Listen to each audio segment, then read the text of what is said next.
एक भोंदू रहता था, पर वो इतना सीधा था कि सब प्यार से उसको भोंदू ही बुलाते थे। गायों की सेवा करता था और जिस आश्रम में रहता था वहां के गुरुदेव शाम को प्रवचन करते थे तो सबसे पीछे बैठ के सुनता था। भोंदू को लगता था गुरुजी जो बोल रहे हैं ये बिल्कुल सत्य है, इसमें कोई झूठ नहीं है। एक दिन गुरुजी प्रवचन करते हुए बोले, यमुना के पल्ली पार भांडीर वन में ठाकुर जी गैया चराने आए। भांडीर वन का नाम सुनते भोंदू कान खड़े हो गए। बोले भांडीर वन तो मैं जाता हूं गैया लेके, मुझे तो कभी मिले नहीं वहां पे। अरे मुंह में ही कमी होगी, मुंह में ही सामर्थ्य नहीं होगी उनको देखवे कि मैं ही नहीं देख पाए होंगे, वो तो आते होंगे वहां पे, मुझे ना दिखे होंगे। भोंदू ने पहली बार जिज्ञासा करी, गुरुदेव ठाकुर जी दिखते कैसे हैं? तो गुरुदेव भी हंस गया, अच्छा भोंदू पूछ रहा है, बैठ जाओ बताते हैं। मोर मुकुट पहनते हैं ठाकुर जी, और बोले 2 कान हैं लेकिन कुंडल एक ही पहनते हैं। ठाकुर जी ऐसे पुष्प तोड़ के कान के ऊपर लगा लेते हैं, दोनों कानों में एक ही कुंडल को फेर फेर के पहनते। ठाकुर जी पीली पीताम्बरी, ऐसी ठाकुर जी पीली पहनते, पीली पीताम्बरी। माला कैसी पहनते हैं? आती है। ठाकुर जी ऐसी पहनते हैं पूरी पैरों तक जाए।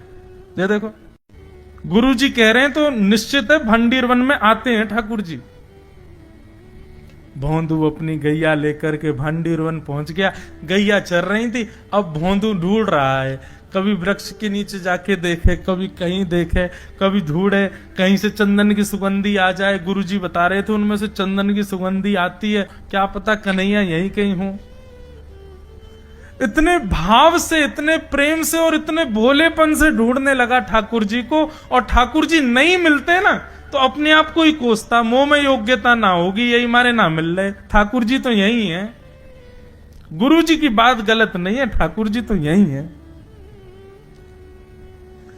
उसके उस सहज भाव पर, उसके उस सरल भोंदूपने पर ठाकुर जी रीझ गए। और इतने में ही भोंदू हताश निराश उदास बैठा था, खुद को कोस रहा था, मुंह में योग्यता ना है, मुंह ठाकुर जी मिलना है रहे। इतने में ही देखा सामने से असंख्य गायों का झुंड आ रहा है, और भोंदू ने जैसे उन गायों को देखा, ऐसी गाय कभी देखी नहीं, अलग गाय, सींग चमक रहे हैं, सींगों के ऊपर के भाग में सोने चांदी मढ़े हुए हैं, ऐसी ऐसी सुंदर सुंदर तंदुरुस्त गैया।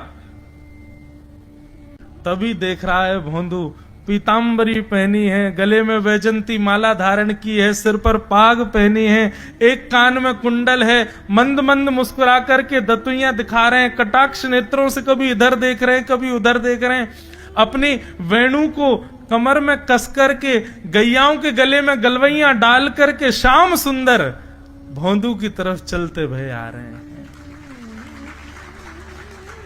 ये दृश्य देख करके हाथ पांव कांपने लगे भोंदू के। उसको लगा मेरे पास तो आएंगे ही नहीं, है वहीं से मुड़ जाएंगे, अब मैं उनके पास जाके उनको असहज नहीं करूंगा, यहीं से देख लूं, यहीं से प्रणाम कर लूं। लेकिन जैसे जैसे प्रणाम करके ऊपर देखता, ठाकुर जी और पास आ रहे हैं, और पास आ रहे हैं, और पास आ रहे हैं। जैसे ही ठाकुर जी आकर के बैठे, भोंदू के पास शब्द नहीं है, हाथ पैर कंपित हो रहे हैं, उसको सूझ ही नहीं रहा करूं क्या मैं, इनके लिए क्या बिछाऊं, कहां बैठाऊं।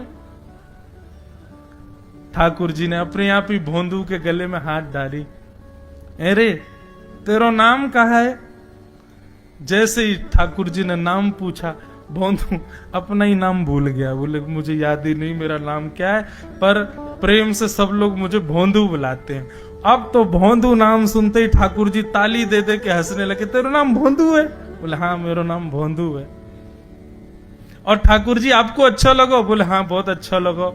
आपको नाम कहा है? ठाकुर जी बोले तुम वो ना जाने? बोले जानू तो ना हूं, लेकिन गुरु जी ने जैसो रूप बताया वैसो ये आपको, तो आप कहीं नंद नंदन तो नहीं हो? ठाकुर जी बोले हाँ मैं नंद नंदन नहीं हूं, यशोदा जी को लाला, नंद जी को लाला। भोंदू बोलो जय हो भगवान, आज आपके दर्शन है गए। गुरु जी और सब बालकन को तो आप शायद रोज ही मिलते होंगे, लेकिन मैं ही अभागो, मुंह को आप आज ही मिले हो। ठाकुर जी बोले अब चल बात मत बनावे, जल्दी कछु खवा, मुंह को भूख लग रही है। भोंदू एक कपड़े में रोटी बांध के उसमें मिर्च और गुड़ रख करके लेके गया। 2 रोटी थी। भोंदू ने जैसे खोली, एक रोटी ठाकुर जी के सामने धर दी, एक अपने पास रख ले, बोले मैं भी तो खाऊंगा। ठाकुर जी ने बढ़िया रोटी ऐसे घुमाई और प्रेम से गुड़ खामे और रोटी पान लगे प्रेम थे, और ठाकुर जी तो चप चप करके नेक देर में पा गए। भोंदू तो भूल ही गयो, मुख खानो भी वो ठाकुर जी को ही देख रहा है। ठाकुर जी बोले और जोर की भूख लगी, ला अपनी रोटी दे दे। भोंदू बोलो मुंह को भी भूख लगी है। बोले अच्छा चल आधी आधी खा ले, या मैं आधी तू खा ले आधी मैं खा लूं, दोनों खा लिए। कल तो नेक्स्ट से ज्यादा सी रोटी ले आइयो, भूख ज्यादा लगे, और सुन यही समय आइयो, मिलूंगा कल भी तोते। ठाकुर जी अपने मार्ग पर चले गए। भोंदू इतना प्रसन्न है, बोले आज मुझको ठाकुर जी मिल गए। गुरुदेव के प्रवचन का समय हो गया, भोंदू पीछे जाके बैठ गया, अपने गुरुदेव को प्रणाम करे, इनकी कृपा से ठाकुर जी मिले। उसने किसी को नहीं बताया, उसको लगा सबको ही मिलते हैं भगवान, मुझे ही मिले हैं बहुत दिन बाद। दूसरे दिन भोंदू खूब सारी सामग्री रसोई घर में इकट्ठा करके जाने लगा। किसी ने जाके गुरुदेव से कह दिया कि भोंदू बहुत सारी सामग्री ले जा रहा है। गुरुदेव ने जाके कही, भोंदू इतनी सामग्री ले जा रहा हो भैया, वो भंडारो करेगो का? नहीं गुरुजी भंडारो तो नहीं करूंगा, वो नंद नंदन नाम है, वो यशोदा नंदन मदन मोहन, वो अपनी गैया चरा के आए, कल भी आए, मेरी रोटी खा गए, मैं भूखो ही रहेगा कल। या हमारे ज्यादा सी ले जा रहा हूं, बेचारे बहुत भूखे आए कल, कि उनको पेट भर जाएगा, मैं भी पा लूंगा, या हमारे गुरुजी आज ज्यादा सामग्री ले जा रहा हूं।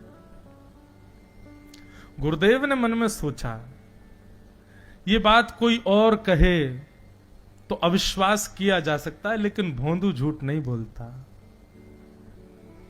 भोंदू कभी झूठ नहीं बोलता, भोंदू की बात पर विश्वास करना ही पड़ेगा। गुरुदेव बोले सुन सुन ठाकुर जी आए थे? बोले हाँ। अच्छा उनका रूप कैसा था? जैसा रूप आपने बताया था ना गुरुजी, बिल्कुल वैसा, ऐसे कटाक्ष नेत्र, मोती जैसे दांत, ठाकुर जी की मुस्कान ऐसी, पाग ऐसी, कान ऐसे। गुरुदेव के तो नेत्र बंद हो गए, वे सब अनुभव करने लगे। लेकिन गुरुदेव बोले रूप कैसा भी बता दे, चरण यदि इसने बता दिए तो मैं मान जाऊंगा कि ठाकुर जी थे। अच्छा तूने चरण देखे? बोले हाँ गुरुजी मैंने चरण देखे। चरण कैसे थे? ठाकुर जी के चरण जब वो चल करके आगे बढ़ते हैं ना तो चिन्ह बन जाते हैं। कहीं ध्वजा बनी थी, कहीं शंख बना था, कहीं कुछ बना था, और उनके जो नखून है ना उनमें से ऐसा लगता है मानो जैसे कोमल का पराग हो, कमल का पराग हो। और चरणों का रंग कैसा, जैसे मानो जैसे गुरुदेव कमल होता है ना, कमल की आकृति, ऐसे ठाकुर जी के चरण। जब चरण का यथावत वर्णन भोंदू ने कर दिया, गुरुदेव समझ गए, बोले निश्चित ठाकुर जी आते। नहीं तो भोंदू कहां जाने, इतनी बुद्धि नहीं है उस पे कि वो इतना सब कुछ ढूंढ धाड़ के मुझे बताए। भोंदू एक काम करेगा? बोले हाँ। ठाकुर जी आएंगे तो तेरे सखा बन गए? बोले हाँ। तो उनको लेकर के आश्रम आ जा, यहां पे आ जा। भोंदू बोला कि इतने योग्य बालक हैं, लेकिन ठाकुर जी ने किसी से नहीं कही, मुझसे कही है। अगर मैंने ये काम नहीं किया तो मेरा जीवन व्यर्थ है। भोंदू को लगा ठाकुर जी सबसे ही मिलते हैं, गुरुजी किसी से भी कह के बुलवा लेते, मुझको काम दिया।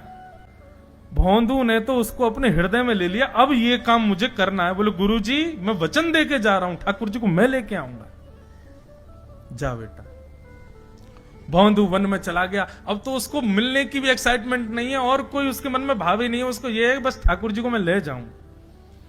जाकर के बैठा, ठाकुर जी अपनी गैया चराते भये, ठाकुर जी आए, रूप देख करके फिर से भावुक हो गया भोंदू। ठाकुर जी आकर के बैठ गए, बोले चल जल्दी निकाल रोटी, भूख लगी है मुंह को।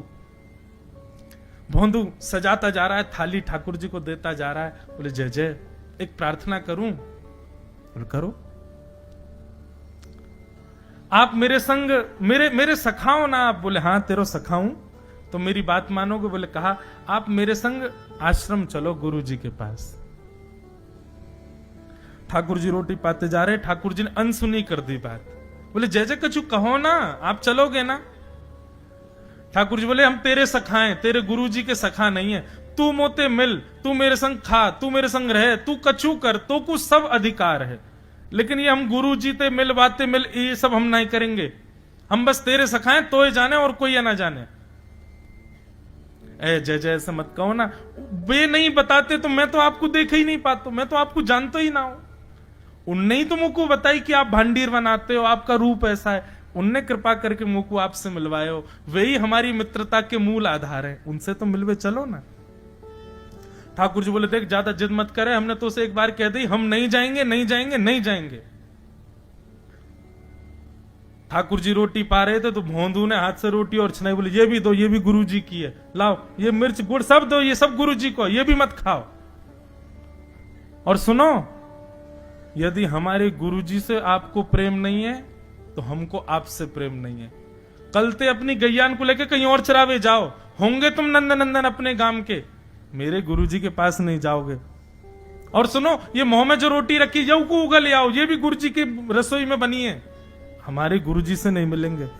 ठाकुर जी बोले अरे भोंदू ने रुक तो, नहीं नहीं नहीं अब तो मैं सुनूंगा ही नहीं, आपने ऐसे कैसे कह दी नहीं जाएंगे, 3 बार नहीं जाएंगे नहीं जाएंगे। और ये भांडीरवन मेरो है, मैं यहां गैया चरावे आऊं, कल से अगर तुम और तुम्हारी गैया दिख गई मुंह को तो तुम्हारी गैयान को लेके मैं चलो जाऊंगा आश्रम, फिर तुम्हारी मैया बाबा तुमको मारेंगे। ठाकुर जी बोले अरे भोंदू इतना नाराज? बोले यदि मुंह से मित्रता रखनी है तो मुंह को वचन देना पड़ेगा कि आप आश्रम चलोगे, और अगर आपने फिर से नहीं कही तो मैं जा रहा हूं वापस, और कभी आपको मुख नहीं देखूंगा, अपना मुख नहीं दिखाऊंगा। ठाकुर जी बोले इस मुख को देखने के लिए या संग के लिए लोग पता हो तो कितनी तपस्या करें। बोले जो तपस्या करें उनको मुबारक, तुम मुंह को ना चाहिए, मुंह ना मिलनो तुमते, मुंह कोई गरज ना पड़ रही तुमते, आज तक नहीं मिले कल ही तो मिले हो मोते, वो भी गुरुदेव की कृपा से मिले हो, जाओ मत मिलियो, मुंह ना चाहिए तुम। ठाकुर जी बोले मैं तो ना जाऊंगा, मैं तो तेरे पास ही रहूंगा। बोले तुम मत जाओ मैं जा रहा हूं। कि जाने लगा वापस। भोंदू, ठाकुर जी पुकार रहे हैं भोंदू को, मानो जैसे त्रिलोकी लेके जा रहा है वो ठाकुर जी की, जैसे मानो पूरा ऐश्वर्य ठाकुर जी का ले जा रहा हो। अरे भोंदू ने रुक तो जा। भोंदू बोला अपना मुख भी नहीं दिखाऊंगा यदि आप नहीं चलोगे तो। भोंदू थोड़ी दूर गया, ठाकुर जी को लगी वापस आ जाएगा, थोड़ी और दूर गया, लगा अब आ जाएगा, लेकिन जब भोंदू दिखना बंद हो गया हमारे ठाकुर जी विचलित हो गए, दौड़े भोंदू की तरफ। ठाकुर जी दौड़ करके गए और जाकर के भोंदू के पित्ती पे चढ़ गए। बोले ले चल अपने गुरुदेव के पास, चलूंगा तू जहां कहेगो, लेकिन तो दूर नहीं जान दूंगा। और भोंदू ठाकुर जी को ऐसे ऊपर चढ़ा करके लेकर के आश्रम जा रहा है। गुरुदेव आकर के खड़े हो गए और मन में बस विचार कर रहे थे, हाथ पांव कांप रहे थे। बोले ठाकुर जी आएंगे कि नहीं। इतने में ही भोंदू आया और तभी देखा भोंदू के पिद्दी पर ठाकुर जी टंगे भय आ रहे थे। आज गुरुदेव ने जाकर के पहले भोंदू को प्रणाम किया। बोले जय हो, धन्य है तू, इतनी तपस्या की, इतना भजन किया, घर परिवार त्याग दिया, वैराग्य त्याग सब हमारे जीवन में, तब भी ठाकुर जी नहीं मिले। लेकिन वारे भोंदू, तेरी सरलता, तेरी सहजता, तेरा ये निर्मल भाव कि ठाकुर जी तेरे अधीन होके यहां आश्रम तक चले आए।